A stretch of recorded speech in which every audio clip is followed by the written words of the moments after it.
तो concrete technology में हम लोग जो है यहाँ पर पहले चैप्टर फर्स्ट देखेंगे। चैप्टर फर्स्ट बहुत ज्यादा लंबा नहीं है, बहुत छोटा चैप्टर है, इंट्रोडक्शन है। उसके बाद फिर चैप्टर सेकंड ज्यादा लंबा चैप्टर है जिसमें हम प्रॉपर्टीज वगैरह देखेंगे, ठीक है, इंग्रेडिएंट देखेंगे, सॉरी इंग्रेडिएंट देखेंगे चैप्टर नंबर सेकंड में। Chapter number first concrete technology introduction है। इसमें जो है कैसे कंक्रीट बनती है, कंक्रीट किसको कहते हैं, कंक्रीट के क्या फायदे हैं, कंक्रीट के क्या नुकसान है, इसी सब के बारे में हम लोग इसमें चर्चा करेंगे। बहुत लंबी क्लास नहीं होगी। इसमें अगर देखेंगे तो यहां पर अगर देखिए सीमेंट कंक्रीट, देखिए पहले तो हमें यह समझना होगा कि ये सीमेंट कंक्रीट बनता कैसे है। देखिए ये क्या है कि हमारा जो है सीमेंट कंक्रीट, सीमेंट, गिट्टी यानी कि एग्रीगेट और वाटर का क्या है, मिक्सचर है। और ये जो मिक्सचर होता है ये एक निश्चित रेशियो में या उचित रेशियो में कहिए तो रखा जाता है, ठीक है। उचित रेशियो में रखेंगे तभी हमें उचित सामर्थ्य मिलेगी। यदि हम उचित रेशियो में नहीं रखेंगे तो हमें उचित सामर्थ्य नहीं मिलेगी, ठीक है।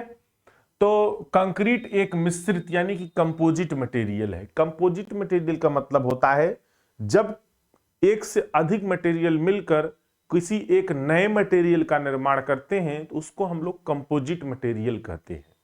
कंपोजिट मटेरियल का अगर आप डेफिनेशन देखेंगे तो कंपोजिट मटेरियल का मतलब यही होता है कि यदि एक से अधिक मटेरियल मिलकर क्या करें, किसी एक नए मटेरियल का निर्माण करते हैं तो उसको हम लोग कंपोजिट मटेरियल कहते हैं। यानी कि एक से अधिक मटेरियल से मिलकर कंपोजिट मटेरियल बनता है। तो सेम उसी तरह से हमारा जो सीमेंट कंक्रीट है, सीमेंट कंक्रीट भी एक से अधिक मटेरियल से मिलकर बनता है। इसमें जो मुख्य रूप से है वो है जो है मिलावा यानी कि एग्रीगेट। एग्रीगेट और सीमेंट एवं पानी, इन तीनों का सही अनुपात का जो मिश्रण है इससे हम लोग क्या करते हैं, कंक्रीट तैयार करते हैं। ध्यान रहे कि मिक्सर में जो मिक्सचर है ना, ये मिक्सचर में हमारा एग्रीगेट, सीमेंट और वाटर, इससे हम लोग क्या बनाते हैं, सीमेंट कंक्रीट बनाते हैं। यदि यही कहा जाए कि लाइम कंक्रीट क्या होता है, चूना कंक्रीट क्या होता है, तो सीमेंट की जगह पर हम लोग क्या करते हैं, चूना मिला देते हैं, तो उसको हम लोग लाइम कंक्रीट बोलने लगते हैं, ठीक है। तो इसी के अनुपात में अगर सही अनुपात रखा जाए या फिर उचित अनुपात रखा जाए, उचित भी हो सकता है यहां पर, या फिर उचित अनुपात का मिश्रण जो है तैयार किया जाए तो उससे क्या बनता है, हमारा कंक्रीट बनता है। सीमेंट कंक्रीट की अगर यहां पर बात करते हैं कि सीमेंट कंक्रीट, देखिए यहां पर अगर बात करें तो हमारे जो है तीन यहां पर क्या है, मेन इंग्रेडिएंट है। पहला है बंधक पदार्थ, पहला है बंधक पदार्थ जो यहां पर आप सीमेंट पढ़ रहे थे, बंधक पदार्थ के रूप में, बाइंडिंग मटेरियल के रूप में हम लोग क्या करते हैं, सीमेंट इसमें डालते हैं, ठीक है। और निष्क्रिय पदार्थ के रूप में हम लोग क्या करते हैं, इनर्ट मटेरियल के रूप में हम लोग मिलावा डालते हैं, ये जो एग्रीगेट होता है। अभी मिलावा क्या होता है मैं आपको बता दूंगा एग्जाम्पल में कि एग्जाम्पल में मिलावा किसको कहते हैं। और वाटर यानी कि जो पानी है इसको हम लोग मिलाते हैं, ठीक है। अक्सर गांव में आप लोग सुने होंगे, गांव में क्या सुने होंगे कि सीमेंट सुने होंगे और गिट्टी सुने होंगे, बालू सुने होंगे और पानी सुने होंगे, यही गांव में सुनते हैं आप लोग, ठीक है। वही चीज है, इसमें भी कोई दूसरा नहीं है, बस यहां पर आप अलग अलग नामों से जान रहे हैं। जैसे ये क्या है, बंधक पदार्थ है, बाइंडिंग मटेरियल है। जो सीमेंट आप डालते हैं ना वो बाइंडिंग मटेरियल का काम करता है, ये बाइंडिंग मटेरियल के यानी कि बाइंडिंग का काम करता है, बांधे रखने का काम करता है, ठीक है। इनर्ट मटेरियल यानी कि क्या करता है, निष्क्रिय पदार्थ होता है। इस मटेरियल का किसी के साथ कोई क्रिया नहीं होती, ये निष्क्रिय है और ये आयतन को बढ़ाने के लिए, सामर्थ्य को बढ़ाने के लिए इनर्ट मटेरियल इसमें डाला जाता है। और वाटर है, वाटर डालेंगे तभी सीमेंट का हाइड्रेशन होगा और सीमेंट तभी क्या करेगा, तभी सीमेंट में बाइंडिंग प्रॉपर्टी आएगी। सीमेंट में बाइंडिंग प्रॉपर्टी बिना वाटर के नहीं आ सकती है, इस चीज को हमेशा ध्यान में रखिएगा। अब ये जो हमारा इनर्ट मटेरियल है, इनर्ट मटेरियल के रूप में हम लोग मिलावा मिलाते हैं और बाइंडिंग मटेरियल के रूप में हम लोग सीमेंट मिलाते हैं। बाइंडिंग मटेरियल के रूप में आप सीमेंट, लाइम भी मिला सकते हैं, कहीं कहीं पर चूना भी मिला देते हैं। चूना मिलाएंगे तो हमारा क्या बनेगा, लाइम कंक्रीट बनेगा। ठीक है। इसी प्रकार से बाइंडिंग मटेरियल के रूप में बिटमिन भी मिलाते हैं, जो डामर होता है, तो वहां पर हमारा जो है बिटमिनस कंक्रीट बनेगा। आई बात समझ में? तो जैसे बाइंडिंग मटेरियल आप चेंज करेंगे उसी के अनुसार कंक्रीट का नाम बदल जाएगा। आई बात समझ में? चलिए अब यहां पर देखिए, निष्क्रिय पदार्थ यानी इनर्ट मटेरियल में हम लोग क्या मिलाते हैं? मिलावा, या फिर इसको हम लोग एग्रीगेट बोलते हैं। एग्रीगेट हमारा दो तरह के एग्रीगेट होते हैं जो कि मार्केट में अवेलेबल भी हैं। दो तरह के एग्रीगेट में हमारा क्या है? पहला है महीन मिलावा यानी कि फाइन एग्रीगेट, दूसरा है मोटा मिलावा यानी कि कोर्स एग्रीगेट। आप कहेंगे सर ये कैसे हम डिसाइड करें कि फाइन एग्रीगेट और कोर्स एग्रीगेट है? कुछ इसका क्राइटेरिया होगा? हाँ जी, देखिए अगर 4.75 mm से बिलो है, यदि 4.75 mm साइज इसकी क्या है? पार्टिकल साइज इसका बिलो है, कम है, इज लेस देन, तो इसको हम लोग महीन मिलावा यानी कि फाइन एग्रीगेट बोलेंगे। यदि एग्रीगेट का जो साइज है, पार्टिकल का जो साइज है, यदि 4.75 से अधिक है, तब उसको हम लोग मोटा मिलावा यानी कि कोर्स एग्रीगेट बोलते हैं। इसके बारे में अभी हम जब एग्रीगेट पढ़ेंगे ना दूसरे चैप्टर में, तब वहां पर इसका डेफिनेशन आपको लिखवा देंगे, ठीक है। तो इसमें जो महीन मिलावा होता है, फाइन एग्रीगेट होता है, सैंड होता है। सैंड यानी कि बालू, कुछ लोग इसको मूरम भी बोलते हैं, लेकिन मूरम दूसरा चीज होता है। सैंड यानी कि बालू, जो कि नदियों से प्राप्त किया जाता है। मोटा मिलावा क्या है? आपका कोर्स एग्रीगेट है, जिसमें हमारी ग्रीट होती है यानी कि गिट्टी होती है। क्या होती है? ग्रीट यानी कि गिट्टी होती है। तो महीन मिलावा फाइन एग्रीगेट, जिसमें हम लोग बालू या सैंड को मिक्स करते हैं। सैंड बालू का ही एक ही बात है, यानी कि इंग्लिश में सैंड बोलते हैं, हिंदी में बालू बोलते हैं। ग्रीट इंग्लिश में बोलते हैं, गिट्टी हिंदी में बोलते हैं। इसको हम लोग कोर्स एग्रीगेट यानी मोटा मिलावा बोलते हैं, ठीक है। कोर्स एग्रीगेट का जो साइज है इज ग्रेटर देन 4.75 mm इसकी पार्टिकल की साइज होती है। इससे 4.75 mm से अधिक, ये 4.75 mm से छोटी जो है इसकी पार्टिकल की साइज होती है, यानी कणों की साइज होती है, ठीक है। अब इन्हीं दोनों को हम लोग क्या करते हैं, इसको और इसको, यानी कि एग्रीगेट के जो रेशियो है, इनको हम लोग क्या करेंगे? मिक्स करेंगे। किसके साथ? सीमेंट के साथ। तो एक उचित अनुपात में यहां पर हम लोग क्या करते हैं? फाइन एग्रीगेट, कोर्स एग्रीगेट और सीमेंट को मिक्स करते हैं। जैसे इस प्रकार से देखिए, जैसे इस प्रकार से, जैसे मान लीजिए कि हमें कोई कंक्रीट बनानी है, और कंक्रीट बनाने के लिए हम लोग 1 2 4, हम कहें 1 2 4 का क्या करिए? कंक्रीट बनाइए, कंक्रीट बनाएं, ठीक है। तो इसमें जो एक भाग है, एक भाग क्या होगा? इसमें सीमेंट होगा, ठीक है। दूसरा भाग क्या है? इसमें सैंड होगा। सैंड यानी कि ये क्या है?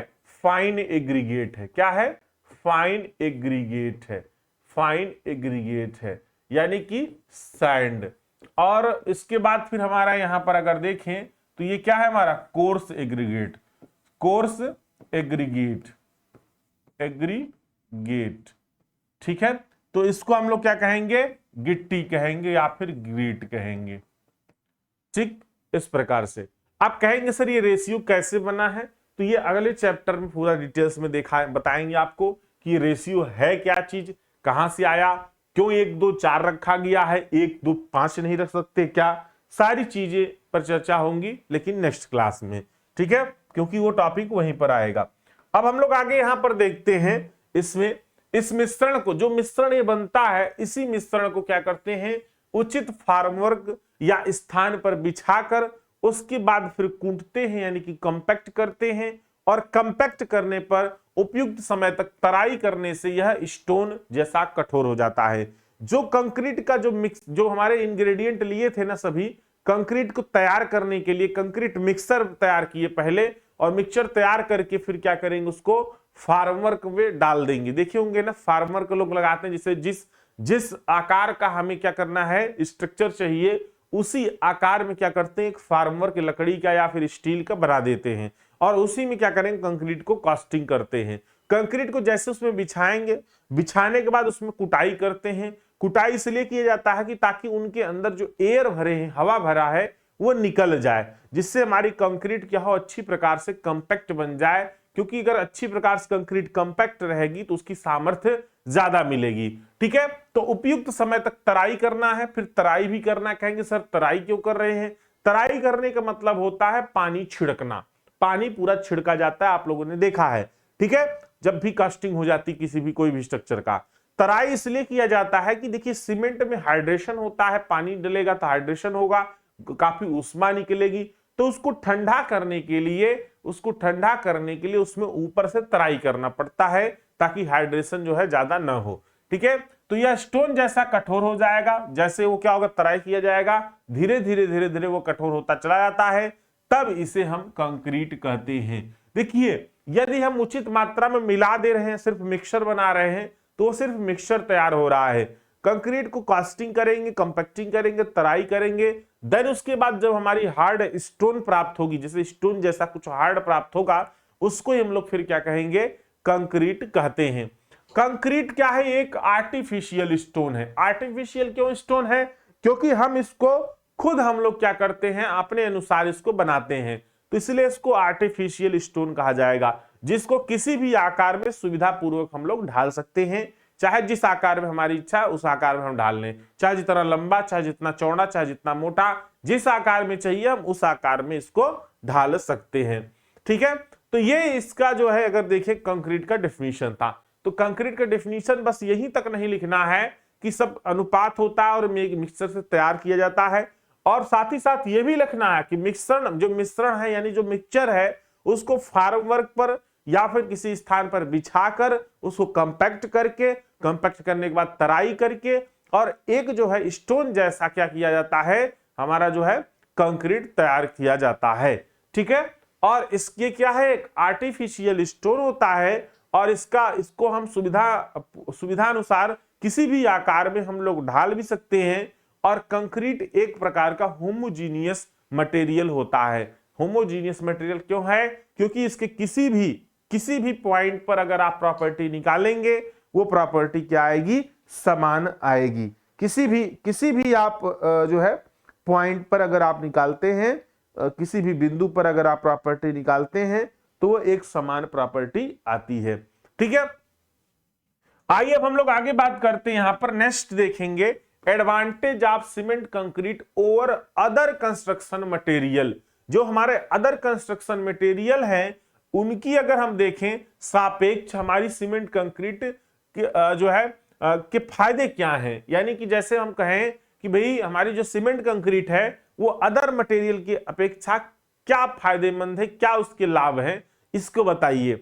तो यहां पर अगर देखेंगे तो सीमेंट कंक्रीट में प्रयोग होने वाले सभी 3 अवयव यानी कि इंग्रेडिएंट चट्टानों से न हो जाते हैं और सभी जगह पर उपलब्ध प्राप्त भी। ये क्या है, ये तो सेंटेंस ही गड़बड़ हो गया।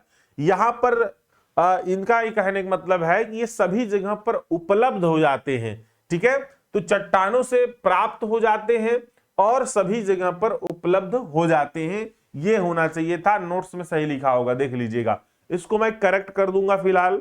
ठीक है, इसमें ये बना लीजिए कि सीमेंट कंक्रीट में प्रयोग होने वाले जो 3 अवयव हैं, इंग्रेडिएंट हैं, वो सभी जगहों पर उपलब्ध हो जाते हैं और चट्टानों से प्राप्त कर लिए जाते हैं इसी तरीके से। क्योंकि वो देखिए सीमेंट भी आपको हर जगह उपलब्ध हो जाएगा, बालू भी हर जगह, नदी है लगभग तो वहां उपलब्ध हो जाएगा, गिट्टी भी लगभग सभी जगहों पर उपलब्ध हो जाएगा।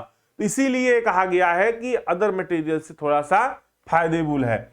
ठीक है, दूसरा है सीमेंट के अलावा जो अदर इंग्रेडिएंट है वो काफी सस्ते हैं। अदर इंग्रेडिएंट का मतलब है सीमेंट के अलावा जो हमारा फाइन एग्रीगेट है, कोर्स एग्रीगेट है और वाटर है, ये बहुत ही क्या है, सस्ते हैं, तो हमारी कंक्रीट ज्यादा महंगी नहीं बनती है। और सीमेंट भी काफी कम अनुपात यानी कि 15 से 25% तक मिलाया जाता है। जब भी आप सीमेंट कंक्रीट बनाएंगे ना, तो उसमें जो टोटल जो क्वांटिटी होगी कंक्रीट की, उस क्वांटिटी में क्या होगा कि 15 से 25% बस सीमेंट रहेगा और टोटल क्या होगा, और टोटल हमारे एग्रीगेट होंगे, फाइन एग्रीगेट और कोर्स एग्रीगेट होंगे। आपने देखा भी है, जैसे आपके घरों में कभी कंक्रीट बन रहा होगा तो देखे होंगे 10 बोरी गिट्टी डल रही है, 5 बोरी बालू डल रहा है, तो उसमें एक ही बोरी क्या होता है या 2 बोरी क्या होता है, सीमेंट डलता है। तो सीमेंट की मात्रा बहुत कम होती है उसमें, ठीक है। तो इसलिए ये सस्ता पड़ता है थोड़ा सा, क्योंकि सीमेंट महंगा मिलता है और सीमेंट थोड़ा डलता है तो ये सस्ता पड़ता है। अन्य मटेरियल की अपेक्षा इसकी अग्नि प्रतिरोध, फायर रेजिस्टेंस काफी अधिक होता है। लेकिन अगर ये कोई कहे कि सीमेंट कंक्रीट में आग नहीं लगती तो ये गलत बात है। आग लगती है लेकिन बहुत ज्यादा अगर हाई फ्लेमेबल हो तभी लगेगी, बहुत कम पे नहीं लगती, क्योंकि इसमें फायर रेजिस्टेंस की फिनोमिना होती है। लेकिन जब वो अपने लिमिट से ऊपर चला जाएगा आग, तब तो भाई वो लगेगा ही लगेगा, स्वाभाविक सी बात है, कागज जैसा फिर जलेगा। आयु बहुत अधिक होती है। सीमेंट कंक्रीट से अगर कोई भी मेंबर आप बनाते, कोई भी स्ट्रक्चर बनाते हैं, वो काफी लॉन्ग टाइम तक चलता है। यानी देखिए तो 70-80 साल तक तो आराम से ही चल जाता है, ठीक है। इसमें देखेंगे इसका वायुमंडलीय प्रतिरोध बहुत उच्च होता है। वायुमंडलीय प्रतिरोध का मतलब है कि जैसे हमारे वायुमंडलीय तमाम प्रभाव पड़ते हैं, धूप लग रहा है, बारिश हो रही है, सीलन आ रहा है, ठीक है, वर्षा हो रहा है और ओस पड़ रहा है, तो इसकी वजह से क्या होता है, घरों में जो बिल्डिंग होते हैं वो काफी प्रभावित होते हैं, ठीक है। तो इसका जो वायुमंडलीय प्रतिरोध है वो बहुत अधिक होता है। ज्यादा वायुमंडलीय प्रभाव का कोई विशेष इस पर जो है प्रभाव नहीं पड़ता है, वायुमंडलीय प्रभाव। सीमेंट कंक्रीट के स्ट्रक्चर पर अनुरक्षण यानी मेंटेनेंस खर्च नगण्य होता। अगर आप यही चीज क्या करेंगे, ईंट की घर बनाएंगे तो उसमें मेंटेनेंस ज्यादा होगा। कहीं पर ईंट में लोना लगने लगेगा, कहीं पर जो है वो दीवार बैठ जाएगी, तो बहुत ज्यादा मेंटेनेंस करना पड़ता है। बट इसमें ऐसा नहीं है। अगर आप सीमेंट कंक्रीट का कोई भी स्ट्रक्चर बना रहे हैं तो मेंटेनेंस बहुत कम करना पड़ता है, लगभग नगण्य है। इसको साइड पर ही किसी भी आकार या माप में आसानी से ढाला जा सकता है, कि जैसे हमें किसी शेप में गोलाई में डालना है तो भी कास्टिंग कर सकते हैं। लंबाई चौड़ाई जिस आकार में हमें चाहिए उस आकार में हम इसको या माप में हम लोग इसको ढाल सकते हैं, बना सकते हैं। इसमें कार्य की आवश्यकता के अनुरूप आवश्यक गुणों जैसे कि उच्च सामर्थ्य, हल्कापन, शीघ्र जमाव आदि का विकास किया जा सकता है। मैं अपनी इच्छा अनुसार अगर चाहूं तो ज्यादा से ज्यादा सामर्थ्य वाली कंक्रीट बना सकता हूं, बहुत हल्की कंक्रीट बना सकता हूं, और बहुत ही ज्यादा मतलब जल्दी जमने वाला भी कंक्रीट बना सकता हूं। ये खुद पर डिपेंड करता है, इसके यही फायदे हैं। अगर हमें कम स्ट्रेंथ का चाहिए तो हम उसी हिसाब से सीमेंट में लाएंगे, ज्यादा स्ट्रेंथ चाहिए तो और इस सीमेंट को बढ़ा देंगे, ठीक है। तो इससे क्या होता है कि मैं अपनी इच्छा अनुसार, यानी अपनी इच्छा से हम लोग जैसा जरूरत हो उसी के अनुसार क्या कर सकते हैं, कंक्रीट को बना सकते हैं, ठीक है। अब आगे यहां पर देखेंगे सीलन रोधी यानी कि डैम प्रूफ होता है। क्या होता है, डैम प्रूफ होता है। देखिए अगर ये सीलन रोधी भले है, लेकिन ये कहिए कि पूरा का पूरा होता है तो नहीं, ऐसा नहीं है। सीलन इसमें भी थोड़ा बहुत लग जाता है कभी कभी। हाँ ये है कि काफी हद तक जो है ये डैम प्रूफ है, सीलन रोधी है, इसमें सीलन नहीं उतना लगता, लेकिन कभी कभी इसमें लग भी जाता है। अगर कॉम्पैक्ट अच्छी तरह से नहीं किया गया कंक्रीट को तो इसमें सीलन लग भी सकता है, ठीक है। इसका जल रोधी गुण भी अच्छा होता है। जल रोधी मतलब कि ये जल का अवरोध करता है, जल का अवरोध करता है। लेकिन कहीं कहीं पर टंकी वगैरह जैसे बनती है, टंकी में पानी स्टोर रहता है, कुछ दिनों बाद टंकी में सीपेज होने लगता है, यानी पानी निकलने लगता है छिद्र से। तो ये थोड़ा सा इसका ऐसा, देखिए 100% तो नहीं है कह सकते हैं, लेकिन हाँ जी सीलन रोधी और जल रोधी होता है, ठीक है। अब ये था आपका क्या, अदर मटेरियल की अपेक्षा या अदर मटेरियल के सापेक्ष हमारी कंक्रीट कैसी है, उसके क्या लाभ है। अब हम लोग देखेंगे एडवांटेज ऑफ कंक्रीट, कंक्रीट के आखिर लाभ क्या है। देखिए अभी जो वहां ऊपर बताया है ना, लगभग वही लाभ इसमें भी रहेंगे, कोई दूसरा नहीं रहेगा, क्योंकि लाभ ही तो है ना, वो भी ये भी, तो सेम लगभग वही चीजें रहेंगी इसमें भी। तो एडवांटेज ऑफ सीमेंट कंक्रीट के लाभ में अगर देखें तो कंक्रीट मिक्सचर को किसी भी आकार एवं माप में ढाला जा सकता है। मैंने अभी आपको चर्चा में बताया, अभी वही भी जस्ट बता के आ रहे हैं।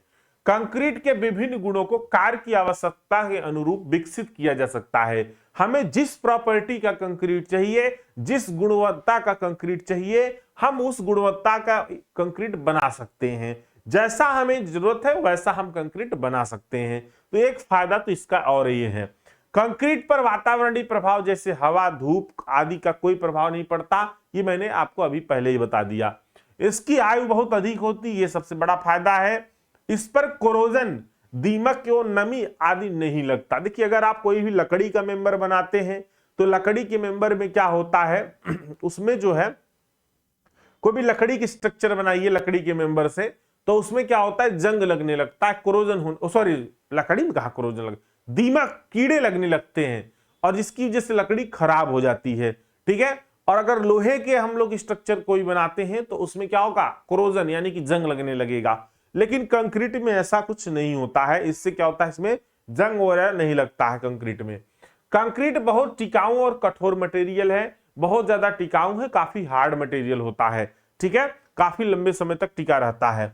इसके प्रॉपर्टी के अनुसार यह काफी इकोनॉमी रहता है, यानी कि अगर इसे देखें हम जैसी इसकी प्रॉपर्टी है अगर उसके सापेक्ष देखेंगे उसके अनुसार देखेंगे तो काफी सस्ता पड़ता है। ठीक है, कम पैसे में ज्यादा हमें काम ये दे रहा है। ठीक, कंक्रीट की कंप्रेसिव स्ट्रेंथ काफी उच्च रहती है। कंप्रेसिव स्ट्रेंथ आप लोग जानते हैं जब किसी बॉडी के ऊपर दोनों तरफ से दाब लगाया जाए तो उसके अंदर क्या है दाब लगाते हैं तो वह कितना ज्यादा दाब को सहन कर सकता है बिना फेल हुए, वही उसकी क्या है कंप्रेसिव स्ट्रेंथ है। टेंसाइल मतलब जब खींचेंगे दोनों तरफ से तब उसको टेंसाइल बोलेंगे। तो कंप्रेसिव स्ट्रेंथ जो होती है वो बहुत अधिक होती है। टेंसाइल स्ट्रेंथ क्या होती है वो कंप्रेसिव स्ट्रेंथ का 1/10 गुना होता है। किसी भी सीमेंट कंक्रीट का अगर बात करते हैं, किसी भी सीमेंट कंक्रीट का यदि बात करते हैं, जो हमारी टेंसाइल स्ट्रेंथ होती है, टेंसाइल स्ट्रेंथ जो होती है, टेंसाइल स्ट्रेंथ यानी कि तनाव सामर्थ्य, जब उसको हम लोग तानेंगे या उस पर जो है लोड अप्लाई करेंगे, तनाव सामर्थ्य क्या होता है कंप्रेसिव स्ट्रेंथ का 1/10 गुना होता है। कंप्रेसिव स्ट्रेंथ का 1/10 गुना होता है, 1/10 गुना होता है, 1/10 गुना होता है। ठीक है, यानी कि संपीड़न सामर्थ्य का 10 गुना। आई बात समझ में? तो बहुत देखिए कोई आपसे यदि कहीं पर पूछे सीमेंट कंक्रीट की सामर्थ्य में कौन सी सामर्थ्य सबसे ज्यादा होती है, क्या बताएंगे कंप्रेसिव स्ट्रेंथ। ठीक है, और यदि पूछा जाए कम तो टेंसाइल स्ट्रेंथ। ठीक है, चलिए तो टेंसाइल स्ट्रेंथ क्या होता है कंप्रेसिव स्ट्रेंथ का 1/10 गुना। यदि हमारा 100 किलो न्यूटन ठीक है, यदि हमारा 100 किलो न्यूटन ये लोड सह लेगा, कंप्रेसिव स्ट्रेंथ इसकी है, तो ये वाला आपका जो है 10 ही रहेगा। ठीक है, कंक्रीट में। चलिए अब आगे बात ये आगे आएगा, आगे डिटेल्स में आएगा तो हम लोग डिटेल्स में देखेंगे। Disadvantage of concrete, disadvantage of concrete, concrete के जो है यहां पर हानि देखेंगे। आखिर हानि क्या है? देखिए मैं आपको बहुत बार बताया हूं, यदि किसी के लाभ हैं तो किसी के हानि भी है, इस चीज को हमेशा नोट करिएगा। तो अब हानि भी इसकी है कंक्रीट की, जरा देखिए कौन कौन सी। कंक्रीट की टेंसाइल स्ट्रेंथ बहुत कम है, मैं अभी जस्ट बताया।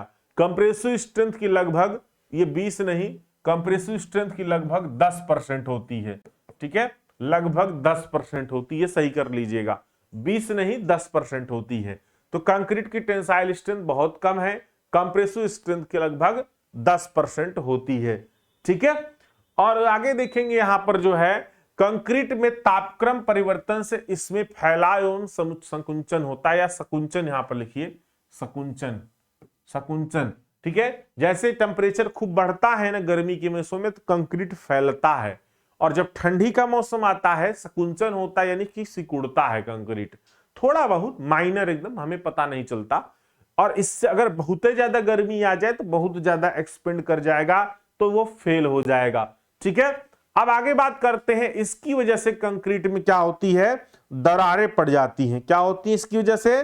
दरारें पड़ जाती हैं, क्योंकि कंक्रीट ज्यादा फैलेगा तो क्रैक डेवलप हो जाएगा, और सिकुड़ेगा ज्यादा तब पर भी क्रैक डेवलप हो जाएगा, ये नुकसान है इसके। सीमेंट कंक्रीट पूर्णतः अपारगम्य यानी कि इम्परिमेबल नहीं है। अपारगम का मतलब होता है कंक्रीट के मेंबर से पानी का जो है पास होना, नहीं इम्परिमेबल है ना, तो पास नहीं होना।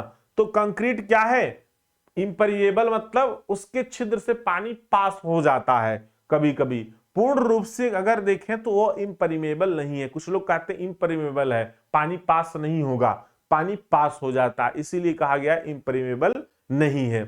कंक्रीट की जो है कंक्रीट एक भारी पदार्थ है, काफी हैवी होता है, जिसके कारण सीमेंट एक मिनट जरा रुकिए।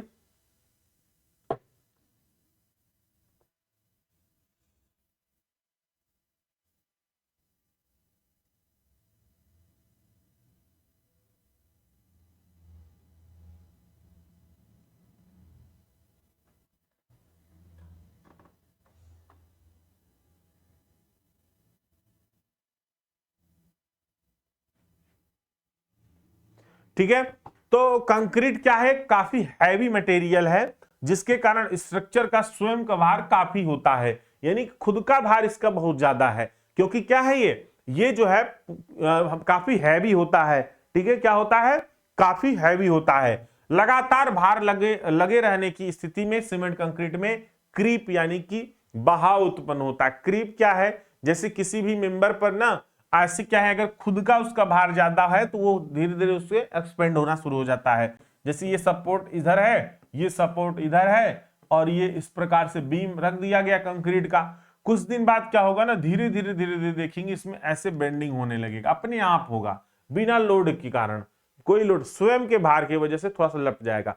जैसे तार वगैरह नहीं देखेंगे, पोल वगैरह पर लगा रहता है, कुछ दिनों बाद देखेंगे वो ऐसे ढीला पड़ जाता है। क्यों? क्योंकि उसमें क्रीप हो जाता है। ठीक है, तो जो ढीला पड़ता है ना, वो खुद के भार के कारण धीरे धीरे लटक जाता है। 7वां देखेंगे यहां पर, कंस्ट्रक्शन के समय कंक्रीट स्ट्रक्चर में यदि कोई दोष रह जाता है तो रिपेयर करना संभव नहीं है। तो कहीं पर भी अगर कोई क्रैक, कोई भी समस्या है, क्रैक है या फिर क्रैक तो थोड़ा बहुत रिपेयर हो जाता है, बट अगर कोई और उसमें प्रॉब्लम आ गई, दोष आ गया या गलत स्ट्रक्चर बन गया तो फिर पूरा तोड़ना पड़ता है, उसको हम सुधार नहीं सकते हैं। कंक्रीट का उत्पादन के लिए कंक्रीट टेक्नोलॉजी का भी अच्छा ज्ञान होना आवश्यक है। अगर आपको कंक्रीट टेक्नोलॉजी पढ़े नहीं है तो आप सही तरीके से कंक्रीट नहीं बना सकते, क्योंकि इसमें बिना नॉलेज के आप एक उचित सामर्थ्य के अनुसार आप कंक्रीट नहीं बना सकते। नहीं तो पता चला कितने सामर्थ्य की कंक्रीट बन गई, पता ही नहीं चल पाएगा आपको। ठीक है, चलिए, तो ये डिसएडवांटेज था, इसके हानि थे। अब हम लोग जो है कल नेक्स्ट चैप्टर स्टार्ट करेंगे, चैप्टर नंबर 2। ठीक है, इंग्रेडिएंट ऑफ कंक्रीट, ये आपका यहीं पर खत्म होता है। ठीक है, तो इसको एक बार रिवाइज कर लीजिएगा, अभी ये कंटेंट ऐड हो जाएगा आपका। और जो है शाम की आपकी अब तो दूसरी क्लास नहीं आज है, क्योंकि 3 दिन दूसरी क्लास नहीं रहती है आपकी सुबह।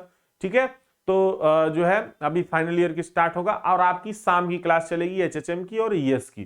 ठीक है, तो एचएचएम में न्यूमेरिकल करवाएंगे। चलिए, ओके, बाय बाय, फिर मिलते हैं शाम को। ठीक, और इसको एक बार रिवाइज कर लीजिएगा तो याद हो जाएगा ये, फिर एग्जाम। और अच्छा, ये एग्जाम में आता है, एडवांटेज डिसएडवांटेज एग्जाम में बहुत ज्यादा पूछता है कि सीमेंट कंक्रीट क्या है, इसके फायदे और नुकसान बताइए। ठीक है, इसलिए इसको पढ़ लीजिएगा।